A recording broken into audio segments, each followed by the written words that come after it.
क्योंकि हनुमान जी महाराज ने अपने जीवन में एक ही अच्छा कार्य किया था, जिसके कारण गोस्वामी तुलसीदास जी को एक कांड लिखना पड़ा और उस कांड का नाम गोस्वामी जी ने रखा सुंदर कांड।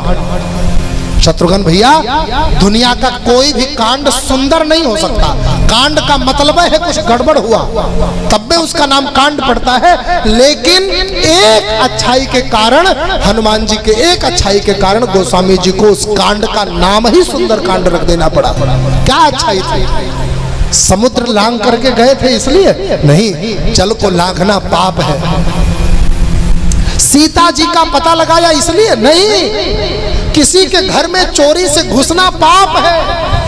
पुष्प वाटिका उजाड़ कर राक्षसों को मारा इसलिए नहीं, सुंदरता को बिगाड़ना भी पाप है। उन्होंने वाटिका उजाड़ी थी, लंका जला दिया इसलिए नहीं, किसी के घर को आग लगाना महापाप है। फिर किस लिए महाराज?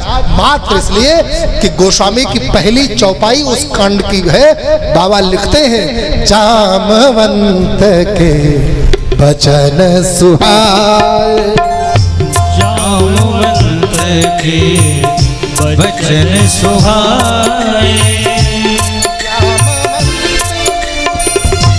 वचन सुहाए, जामवंत के वचन सुहाए, सुनि हनुमंत हृदय अति भाए, हृदय अति भाए।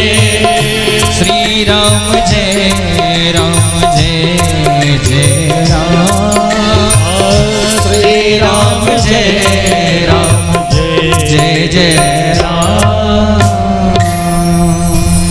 अब आप सोचेंगे कि इस चौपाई में ऐसा क्या है कि जिसके कारण गोस्वामी जी ने सुंदर कांड लिखा। कांड का नाम सुंदर, वो कांड का नाम इस चौपाई में क्या है? विचार करिए, किसी का दिमाग पहुंचे तो बताना, ना पहुंचे तो मैं बता रहा हूं। जामवंत जी राम दल के सबसे बुजुर्ग हैं, उनसे अधिक उम्र वाला और रामादल में कोई और नहीं है। हनुमान जी सबसे युवा हैं, उनसे कम उम्र का उस रामादल में और कोई नहीं है। हनुमान जी से कम उम्र का कोई नहीं है और जामवंत जी से अधिक उम्र का कोई नहीं है। अंगद ने बताया था ना कि वो तो सबसे छोटका बानर है हमारे दल का, जो तुम्हारी लंका जला दिया था। अभी उसे बड़े बड़े पड़े हैं और इतने बड़े बड़े पड़े हैं कि एक के बार में पूरी लंका ढहा देंगे। उसने तो केवल जलाया था, जला के छोड़ दिया था। हाँ, जलाने सोना पिघल गया और पिघला हुआ सोना फिर से तराश करके लंका बना दिया। हाँ? लेकिन खत्म करके और समुद्र में बहा देंगे, ऐसे ऐसे बानर है। महाराज कहने का मतलब यह है कि किसी भी घर का बुजुर्ग इतना प्रभावशाली हो और किसी घर का युवा, किसी घर का बेटा या बेटी इतना आज्ञाकारी हो कि बुजुर्ग कह दे बेटा तुझे आज मंदिर जाना है, तो बेटा ये ना कहे कि बुढ़ौती आ गया जो आज से मंदिर जाए हम। वो बेटा तुरंत वो कार्य करे। गोस्वामी की पंक्तियां कहती है, मात पिता गुरु प्रभु का मात पिता प्रभु गुरु के बानी,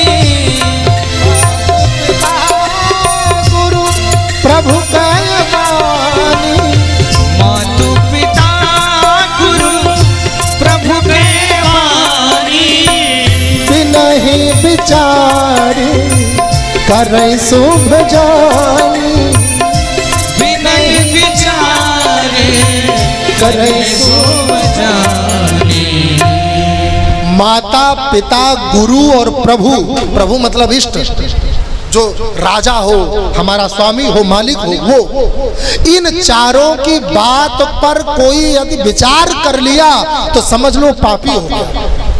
इन चारों की बात पर बिना विचार किए कार्य करना चाहिए। अगर ये कह दे कि ये पश्चिम जाना है जाओ, तो भले पश्चिम में घाघरा जी है, चले जाओ चले जाओ। शायद पिता ने नाव की व्यवस्था की हो। इसलिए विचार मत करो कि पश्चिम में घाघरा जी हैं डूब जाएंगे, तुरंत चले जाओ, क्योंकि वो आपका अहित कभी नहीं चाहेंगे। ऐसा करने वाला यदि अपने जीवन में कुछ अपराध भी कर दे तो गोस्वामी कहते हैं वो अपराध भी क्षम्य है। जैसे हनुमान ने 4 अपराध किए हैं।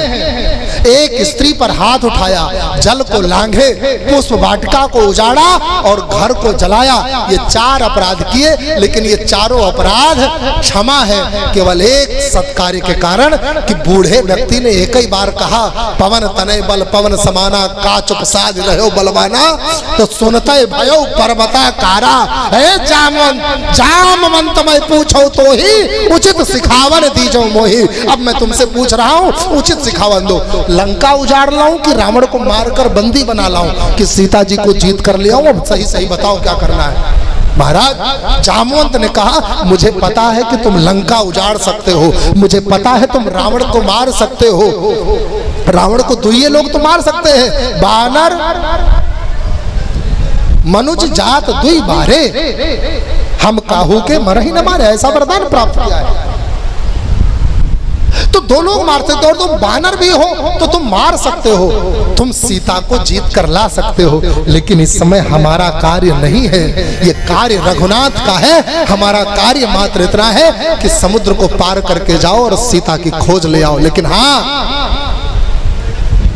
अपना सिग्नेचर जरूर दे आना, परिचय जरूर दे आना कि तुम रामादल से आए हो। इसलिए प्रभु हनुमान जी ने जाकर वहां लंका जलाकर सिग्नेचर दिया था कि हम रामादल से आए हैं, हम तुम्हारे घर में आकर के आग लगा सकते हैं, तुम्हारा घर जला सकते हैं, तुम्हारा घर मिटा सकते हैं। इसलिए अभी भी अवसर है, मान जाओ, राम जी की शरण में आ जाओ।